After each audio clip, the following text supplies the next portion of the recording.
ये सारे mountain climbers दुनिया की सेकंड टॉलेस्ट माउंटेन पर चढ़ने का डिसाइड कर लेते हैं, लेकिन उस जगह पर उन्हें कुछ ऐसी अनजान चीजें मिली जो किसी को भी जिंदा नहीं छोड़ती थी। इस एडवेंचरस कहानी की शुरुआत होती है K2 पर्वत को दिखाते हुए, जो माउंट एवरेस्ट के बाद दुनिया का सेकंड टॉलेस्ट माउंटेन माना जाता है। ये माउंटेन चाइना के बॉर्डर पर स्थित है, इसीलिए यहाँ का टेम्परेचर काफी कम हो जाता है। लेकिन उन सारे पहाड़ों के ऊपर हमें कुछ क्लाइंबर्स दिखाए जाते हैं जो अपनी जान को जोखिम में डालकर ऊपर चढ़ रहे थे। आसपास के लोगों का मानना है कि K2 पर्वत बहुत ज्यादा श्रापित है। इसी चीज को पता करने के लिए रॉय नाम का एक आदमी अपने 2 बच्चों के साथ वहाँ पर आगे बढ़ रहा था। उनके साथ 2 और लोग भी मौजूद थे जो उन्हें सपोर्ट देते थे। रॉय के बेटे का नाम पीट और उसकी बेटी का नाम एनी होता है। वो चाहते थे कि वो K2 पर्वत श्रृंखला पर चढ़कर अपना खुद का एक वर्ल्ड रिकॉर्ड बनाए, लेकिन प्रॉब्लम ये थी कि वो चट्टानें एकदम खड़ी होती हैं। वहाँ से ऊपर चढ़ पाना आम लोगों की बस की बात बिल्कुल भी नहीं है। अब यहाँ लगातार वो सभी एक दूसरे को मोटिवेट करते हुए आगे बढ़ते तो रहते हैं, लेकिन अचानक उन्होंने जो रस्सी बांध कर रखी थी वो नीचे घिसने लगी। ऐसा होते ही ऊपर की तरफ जो 2 लोग आगे बढ़ रहे थे वो नीचे गिरने लगे। अब माउंटेन क्लाइंबिंग का मैकेनिज्म ऐसा होता है कि एक ही रस्सी से सभी लोग बंधे होते हैं ताकि एक मोमेंटम बना रहे, पर यहाँ वेट इतना ज्यादा हो जाता है कि एक एक करके सभी उस रस्सी के ऊपर लटक गए। अब यहाँ उन्हें कुछ समझ नहीं रहा था कि कैसे बचाया जाए, क्योंकि पहाड़ एकदम खड़े थे और उसे होल्ड कर पाना बहुत मुश्किल था। प्रॉब्लम इतनी ज्यादा हो गई कि जो 2 लोग मौजूद होते हैं ऊपर की तरफ वो नीचे गिर गए। बेचारी इतनी ऊपर से गिरने के बाद तो कोई बच भी नहीं सकता, और सबसे ऊपर अब लटकी हुई थी एनी। रॉय समझ चुका था कि अगर वो थोड़ी देर तक और यहाँ पर रहेंगे तो वो रस्सी और टूट जाएगी, जिससे कि वो तीनों ही मारे जा सकते थे। इसीलिए अब रॉय ने अपने बेटे पीट को कहा कि तुम चाकू निकालो और रस्सी को काट दो। अगर वो नीचे गिर जाएगा तो रस्सी पर वेट थोड़ा कम हो सकता है, फिर उसका बेटा और बेटी तो आराम से बच जाएंगे। लेकिन एनी इस चीज के लिए मना करते रहती है, पर यहाँ रॉय तो मानने वाला नहीं था। उसने तो अपने बेटे पीट को लगातार कहना स्टार्ट किया और आखिरकार पीट डर के मारे उस चाकू को निकालता है और रस्सी काट देता है। रॉय बेचारा वहाँ से गिरकर अपनी जान गंवा बैठा। अब ये खतरनाक हादसा तो एनी और पीट अपनी जिंदगी में कभी नहीं भुला सकते। धीरे धीरे समय बीतता चला गया और अब हमें पीट दिखाया जाता है, जिसने कि माउंटेन क्लाइंबिंग छोड़ दी थी। वो तो एक फोटोग्राफर बन गया था जो अलग अलग चैनल्स के लिए काम करता है। पीट ने ये भी डिसाइड किया होता है कि वो आगे चलकर भी कभी भी माउंटेन क्लाइंबिंग की तरफ नजर भी नहीं घुमाएगा। उसके फादर की मौत के बाद वो उसका एक नाइटमेयर बन गया था। लेकिन यहाँ पीट को एक इन्फॉर्मेशन मिलती है कि जिस चैनल के लिए अब वो रिकॉर्डिंग करने जा रहा है उसमें कुछ पर्वतारोही वापस से K2 पर्वत श्रृंखला के सबसे टॉलेस्ट माउंटेन पर चढ़ने वाले। लेकिन प्रॉब्लम वाली बात थी कि उन पर्वतारोहियों की टीम में उसकी बहन यानी एनी भी शामिल होती है। एनी ने अभी तक माउंटेन क्लाइंबिंग छोड़ी नहीं होती, वो तो इससे भी ज्यादा ऊंचाई वाली माउंटेन पर चढ़ने का डिसीजन लेती है। अब यहाँ पीट अपनी बहन की फिक्र बहुत ज्यादा करता था, इसीलिए उससे बात करने के लिए चला गया। पीट ने एनी को कहा कि तुम इसके ऊपर मत चढ़ो, ये बहुत ज्यादा रिस्की है। लेकिन एनी अब किसी की नहीं सुनने वाली थी, खास करके अपने भाई की, क्योंकि वो अपने फादर रॉय की मौत का जिम्मेदार अपने भाई पीट को ही समझती थी। अगर पीट ने रस्सी नहीं काटी होती तो आज उसके फादर जिंदा होते, पर ये सिचुएशन की डिमांड थी, नहीं तो तीनों में से कोई नहीं बच पाता। अब यहाँ पीट और एनी के बीच में बहुत ज्यादा डिस्कशन होती है, जिसमें ऑब्वियस था कि पीट हार चुका है। चाहे कुछ भी हो, एनी अपनी टीम के साथ K2 पर्वत पर चढ़ेगी। उसी कैंप के बीच में जहाँ क्लाइंबर्स ऊपर चढ़ने वाले थे, बेन नाम का एक बिजनेसमैन होता है। बेन ने इन सारी चीजों को अच्छी तरीके से फंड किया था ताकि उसके बिजनेस की अच्छी तरीके से मार्केटिंग हो जाए। बेन चाहता था कि वो इस माउंटेन के एकदम टॉप पर जाए बहुत ही अच्छे क्लाइंबर्स के साथ, जिससे कि कई लोगों का ध्यान उसकी तरफ आकर्षित होगा और उसके बिजनेस को अच्छा खासा प्रमोशन हो जाएगा। सारी चीजें उसने अरेंज करके रख दी थी और कई सारे एक्सपर्ट्स को वहाँ बुला लिया था ताकि 1% का भी रिस्क ना हो। यानी बेन भी उन सारे पर्वतारोहियों के साथ एकदम टॉप पर जाएगा।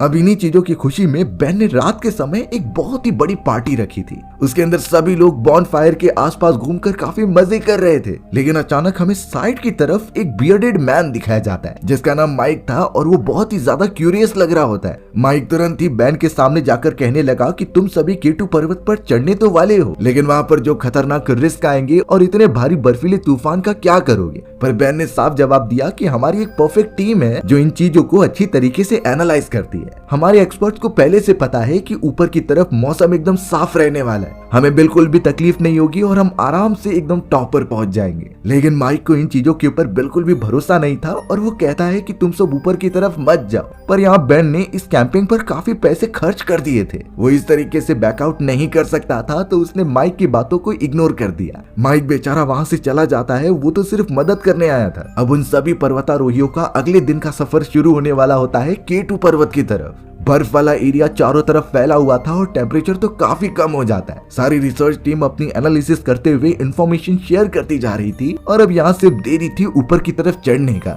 सुबह होने से पहले हमें माइक दिखाया गया जो अपने टेंट में मौजूद होकर बियर्ड शेव करता है और वहाँ से माउंटेन क्लाइंबिंग के सामान लेकर ऊपर की तरफ चला जाता है। पता नहीं इस वक्त माइक के दिमाग में क्या चल रहा है, पर थोड़ी देर में कुछ तो अनजान चीज होने वाली है, इसका अंदाजा उससे भली भांति था। अब सारे पर्वतारोही K2 पर्वत पर चढ़ाई स्टार्ट कर देते हैं, लेकिन कुछ ही घंटों में जो एनालिसिस टीम मौजूद थी वो एक बहुत ही भारी भरकम तूफान को वहां आते हुए देख पा रहे थे। उन्हें पता चला कि K2 पर्वत के नॉर्थ साइड से कई सारी बर्फीली हवाएं आ रही हैं। इन हवाओं और तूफान की इंटेंसिटी बहुत ज्यादा थी, इसीलिए टीम को पहले ही इन्फॉर्म कर दिया जाता है कि वो पर्वत पर ना चढ़े। अब ये बातें जब बेन को पता चली कि ऊपर चढ़ना खतरे से खाली नहीं है, लेकिन फिर भी वो इन चीजों को इग्नोर कर देता है। उसे किसी भी हालत में माउंटेन के एकदम टॉप पर चढ़ना था और अपने बिजनेस का प्रमोशन करना था, इसीलिए उसने इन्फॉर्मेशन को सीरियसली नहीं लिया और ऊपर चढ़ने लगे। अब जब यहाँ पीट ने ये इन्फॉर्मेशन सुनी और उसने साफ देखा कि इतने भारी भरकम तूफान आने वाला है, फिर भी बेन और उसकी माउंटेन क्लाइंबिंग टीम ऊपर की तरफ चढ़ाई करना बंद नहीं करती। इसीलिए बेन सीधा रेस्क्यू हेलीकॉप्टर लेकर उनकी मदद करने के लिए चला जाता है। पता नहीं बेन और माउंटेन क्लाइंबर्स को कौन सा जोश चढ़ चुका था कि वो अपनी जिंदगी ही खतरे में डालने के लिए तैयार है, जबकि K2 पर्वत में कुछ ऐसी बात थी कि वो अपने टॉप पर किसी को चढ़ने नहीं देती थी। अब यहाँ पीट इसीलिए ज्यादा परेशान हो चुका था क्योंकि उन सारे माउंटेन क्लाइंबर्स में उसकी बहन एनी भी मौजूद है।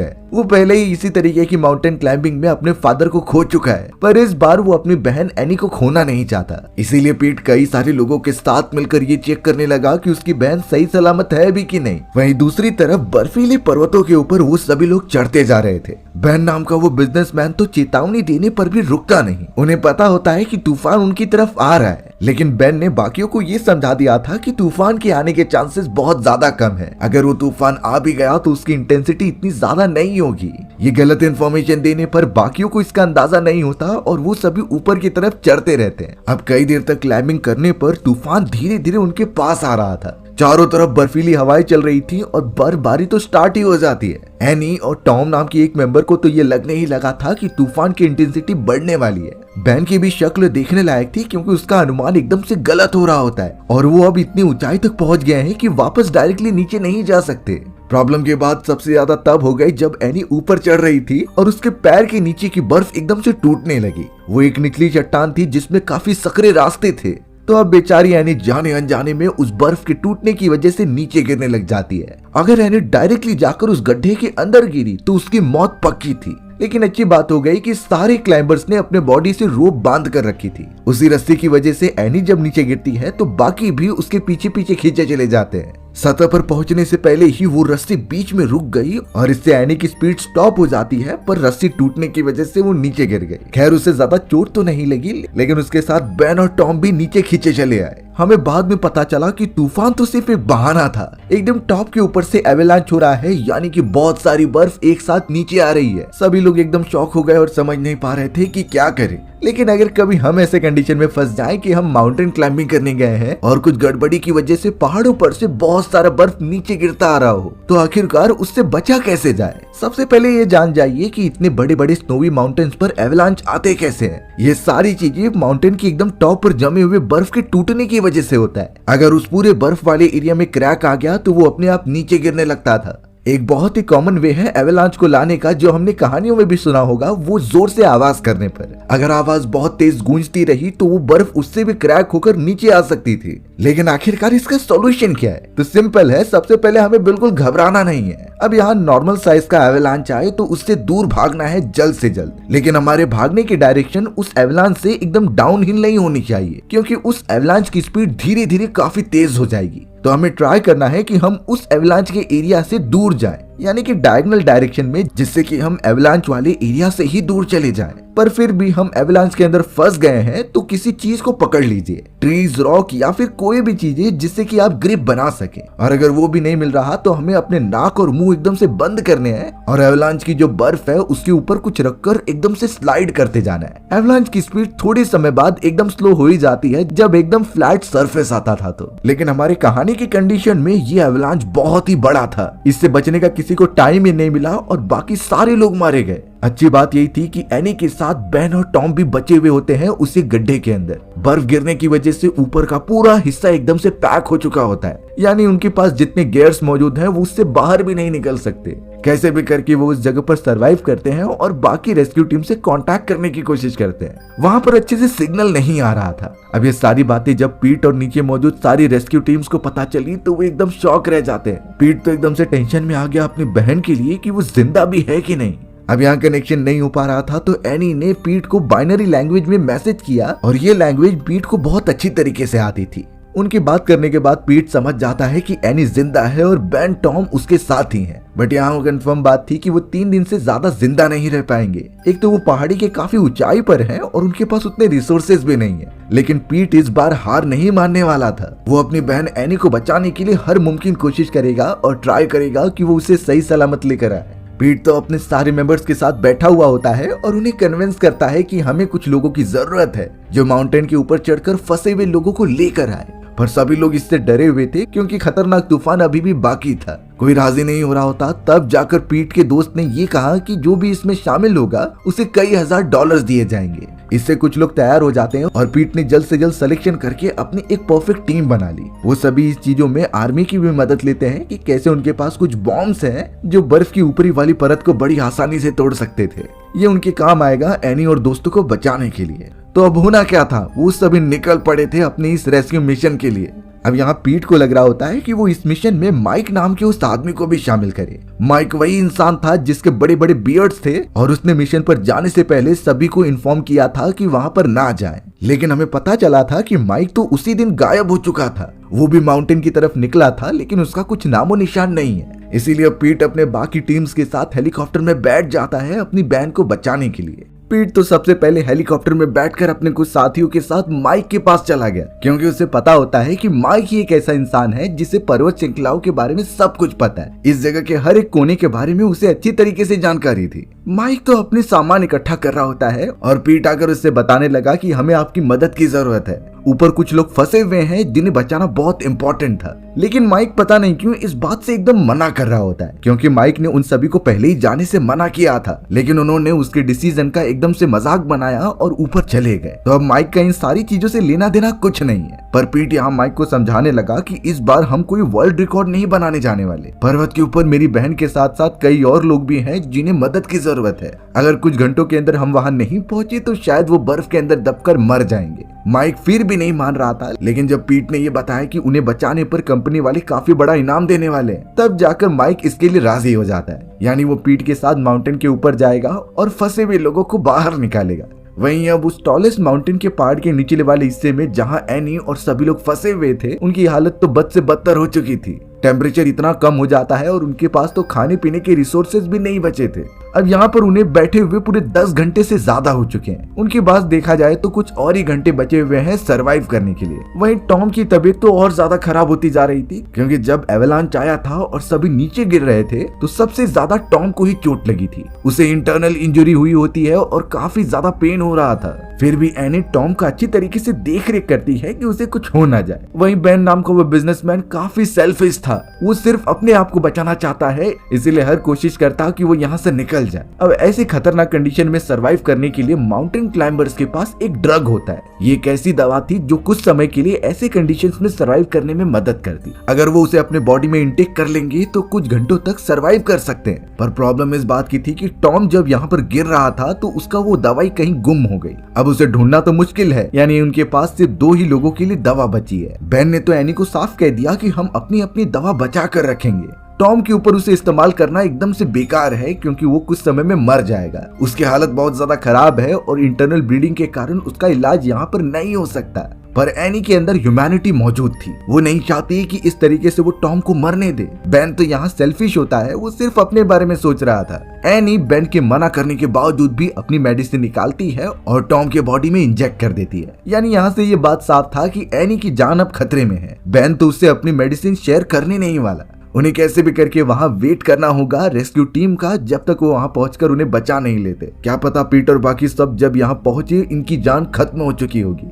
दूसरी तरफ पीट की पूरी टीम और साथ में माइक होता है जो रास्तों को अच्छी तरीके से जानता था और उन्हें गाइड करते हुए ऊपर की तरफ चढ़ता जाता है। वो सारे लोग सबसे पहले हेलीकॉप्टर से एकदम टॉप पर पहुंचते हैं और फिर वहां से उन्हें चढ़ाई करते हुए आगे बढ़ना होगा। अब काम जल्दी खत्म करना है तो माइक ने कहा कि वो जैसा कहे वैसा ही करो। माइक ने 2 टीम डिवाइड की जो अलग अलग होकर उन्हें ऊपर की तरफ ढूंढेगी। तो अब बिना देरी किए वो सभी ऊपर चढ़ने लगते हैं बर्फीले माउंटेन की तरफ। यहाँ उन सभी को भी ध्यान रखना होगा एवलांच का, क्योंकि थोड़ी सी भी गलती उस बड़े से एवलांच को जन्म दे सकती है। अब यहाँ एक टीम में माइक और पीट मौजूद थे जो एक दूसरे से बातें कर रहे होते हैं। माइक ने पीट को साफ कहा कि वो उसके फादर को जानता था। इनफैक्ट उसने तो पीट के फादर के साथ काम भी किया होता है। पर यहाँ माइक पीट को गिल्टी फील करने के लिए नहीं कह रहा था, क्योंकि जो इंसिडेंट उसके फादर के साथ हुआ जब पीट ने अपने और अपनी बहन की जान बचाने के लिए वो रस्सी काट दी थी, तो ये कंडीशन की डिमांड थी, ना कि पीट जानबूझकर करना चाहता था। अगर उस कंडीशन में कोई भी रहता तो वो अपनी जान बचाने के लिए यही करता।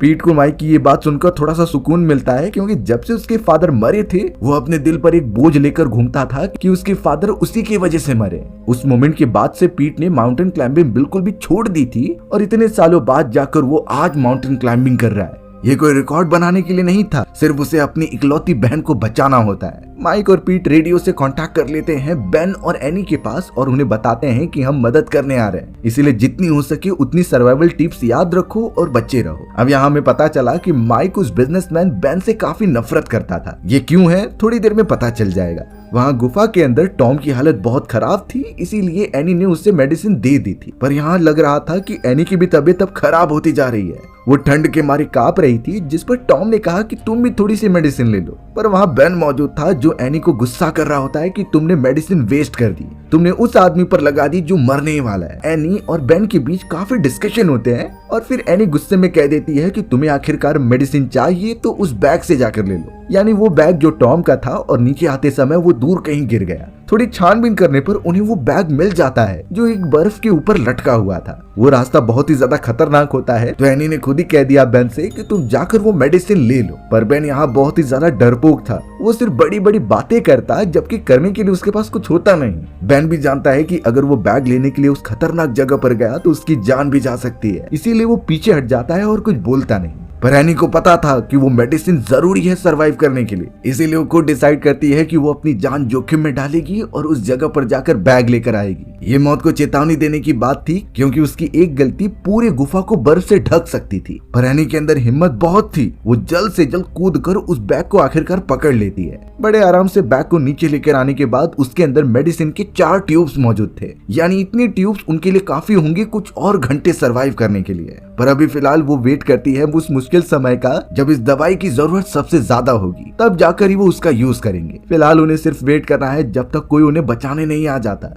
हमें तो पीट की टीम में से कोई 2 लोग दिखाए जाते हैं जो पहाड़ी श्रृंखला के ऊपर चढ़ रहे थे, लेकिन तभी उसके मेंबर का एक पैर फिसल गया और वो पहाड़ के एकदम नीचे गिरने लगा। अच्छी बात थी कि उनके पास चढ़ने के लिए कुल्हाड़ी होती है, वो उसे पकड़कर एकदम लटका रहा। दूसरी फीमेल मेंबर जब उसे बचाने के लिए गई तब वो बर्फ पूरी तरीके से घसक गई थी। बेचारे अब दोनों लटके थे और समझ नहीं रहा था कि क्या करे। अब उनके बैग में जो मिलिट्री फोर्सेस द्वारा दिए गए बॉम्ब होते हैं वो नीचे गिरकर ब्लास्ट होने लगे। इन चीजों की वजह से पहाड़ों पर एक अजीब सी हलचल होती है। ये हलचल धीरे धीरे एक बड़े से एवलांच में कन्वर्ट हो गई और पूरी तरीके से उनके ऊपर आने लगी। मेल मेंबर तो मर जाता है, लेकिन फीमेल मेंबर साइड में लटकी हुई थी तो उसकी जान बच गई। अब यहाँ मिलिट्री फोर्सेस को इम्पोर्टेंट इन्फॉर्मेशन देने के लिए बाकियों से कनेक्ट करते हैं। उन्होंने ये साफ कह दिया था कि जो बॉम्ब प्रोवाइड किए गए हैं वो बहुत ही ज्यादा सेंसिटिव है हीट के कारण। अगर सूर्य की किरणें उसके ऊपर बहुत ज्यादा पड़ी तो वो अपने आप ही ब्लास्ट हो जाएंगे, तो उसे ठंडा रखना बहुत इंपॉर्टेंट है। पीट और बाकियों को जब ये पता चलता है तो वो तुरंत ही एक छांव में अपने बैग को लेकर चले गए, उसके ऊपर बर्फ डाल दिया और उसे ठंडा रखे। पर पीट जैसे ही ये बात अपने बाकी टीम वालों को बताने जाता है तो शायद तब तक देर हो चुकी थी। उनके बैग में रखा हुआ बॉम्ब सूर्य की किरणों के कांटेक्ट में आते ही ब्लास्ट हो जाता है। इतना बड़ा ब्लास्ट कि कोई सोच भी नहीं सकता था, क्योंकि वो सारे बॉम्ब मिलिट्री फोर्सेस द्वारा डिजाइन किए गए थे। अब ये बड़े धमाके के कारण बर्फ का एक बहुत ही मोटा टुकड़ा उससे अलग हो जाता है। ये टुकड़ा कई सालों से ऐसा ही था जो आज जाकर निकला है। अब माइक और पीट जब अपने दोस्तों की मदद करने वहां पर आते हैं तो कोई दिखाई नहीं दे रहा था, यानी ऑब्वियस बात है कि उनमें से कोई नहीं बचा। पर माइक एक समय पे पूरी तरीके से शॉक रह गया क्योंकि उसे बर्फ के अंदर एक लेडी दिखाई गई। वो लेडी पूरी तरीके से बर्फ में जम चुकी थी और जैसे ही थोड़ा वो उसके पास जाता है तो काफी इमोशनल हो गया क्योंकि वो लेडी उसकी वाइफ थी जो कई साल पहले उसके साथ माउंटेन क्लाइंबिंग करने गई, पर एवलांच आने के कारण वो उसमें दब गई थी। माइक उसे ढूंढने तो आया था लेकिन वो मिली नहीं और इतने सालों से वो माउंटेन पर चढ़ाई करके अपनी मरी हुई वाइफ की डेड बॉडी ही ढूंढ रहा था। माइक अपनी वाइफ को टच करता है और उसके हाथ से वो अंगूठी ले लेता है। वो बर्फ के अंदर अब कुछ जल्द से जल्द ढूंढने लगा, पर पीछे से अब पीट आ गया जिसके हाथ में एक बॉक्स था। ये बॉक्स उसी मेडिसिन का होता है जो पर्वतारोही अपने बॉडी में इंजेक्ट करते थे सरवाइव करने के लिए। माइक तुरंत ही देखता है कि वो सारे मेडिसिन एकदम से खाली हैं, लेकिन अगर मेडिसिन यूज की गई हैं तो उसकी वाइफ जिंदा कैसे नहीं बची। उस समय पर जाकर माइक एक सच्चाई रिवील करता है कि जब वो अपनी वाइफ के साथ माउंटेन क्लाइंबिंग कर रहा था तो कई लोगों के साथ बेन भी वहां पर होता है। एवलांच के बाद उसकी वाइफ के साथ बेन भी फंसा हुआ था। बेन उस जगह से तो बच गया पर उसकी वाइफ मारी गई। लेकिन माइक को ये बात पता है कि बेन कितना ज्यादा खुदगर्ज आदमी है। शायद उसने उसकी वाइफ की भी मेडिसिन अपने बॉडी में इंजेक्ट कर लिए और इसीलिए वो अपनी जान बचा पाया। इसीलिए अब माइक डिसाइड करता है कि वो बेन की जान ले लेगा और उसे छोड़ेगा नहीं।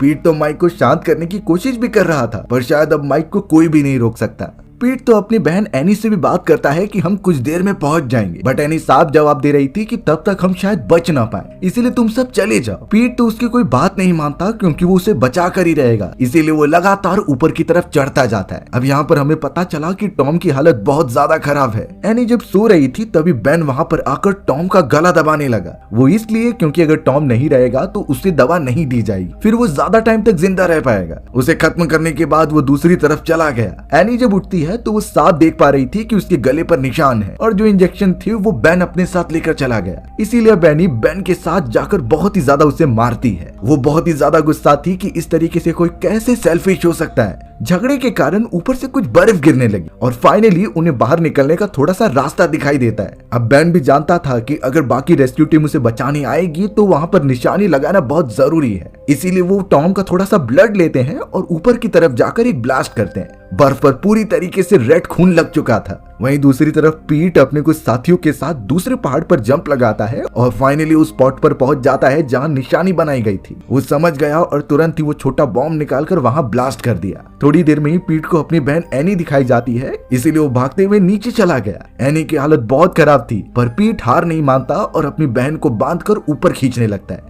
थोड़ी देर तक तो वो कोशिश करने लगे, लेकिन वो रस्सी टूटने वाली थी। अच्छी बात हुई कि पीछे से माइक आकर भी उनकी मदद करता है, बट माइक एनी को बचाना चाहता था, ना कि बेन को। वो सीधा नीचे चला गया और बेन भी उसके ऊपर हमला करता है क्योंकि बेन को पहले से ही माइक से बहुत डर लगता था। एक तरीके से देखा जाए तो बेन ही उसकी वाइफ का कातिल है। दोनों में अब काफी ज्यादा लड़ाई होने लगी और वो एक दूसरे को मारने भी लगे थे। लेकिन यहाँ माइक के पास चांस होने के बावजूद भी वो बेन को मारता नहीं, बल्कि अपने बॉडी का हुक उससे लगा देता है ताकि वो कहीं भी भाग ना सके। पीट और उसके साथी पूरी कोशिश कर रहे थे एनी को ऊपर खींचने की, पर तभी पता चला कि जिस बर्फ के ऊपर माइक और बेन खड़े हुए हैं वो नीचे गिर गई है। वो सब तो पूरी तरीके से लटक जाते हैं एक ही रस्सी पर। ऊपर की तरफ सिर्फ पीट की एक दोस्त होती है। अब प्रॉब्लम ये है कि क्या किया जाए, क्योंकि ऐसा ही चलता रहा तो वो रस्सी टूट जाएगी और सभी मर जाएंगे। इस मोमेंट पर माइक एक चाकू निकालता है और उस रस्सी की तरफ बढ़ता है। पीट देखते ही समझ गया था कि माइक क्या करने जा रहा है। वो तो उसे रोकना भी चाहता था। नीचे की तरफ बेचारा बेन चिल्ला रहा होता है कि ये मत करो, क्योंकि उसे पता है कि गिरने के बाद वो मर जाएंगे।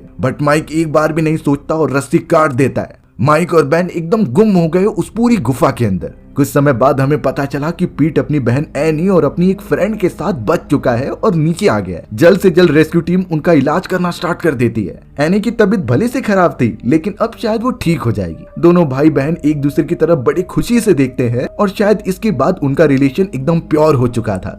हमारी भी ये कहानी यहीं पर खत्म हो जाती है। सो व्यूअर्स, आपको मेरा नरेशन 1% भी अच्छा लगा होगा ना, तो वीडियो को लाइक एंड चैनल को सब्सक्राइब जरूर कर देना। मिलते हैं इसी तरीके की मजेदार वीडियोस में, तब तक के लिए बाय बाय।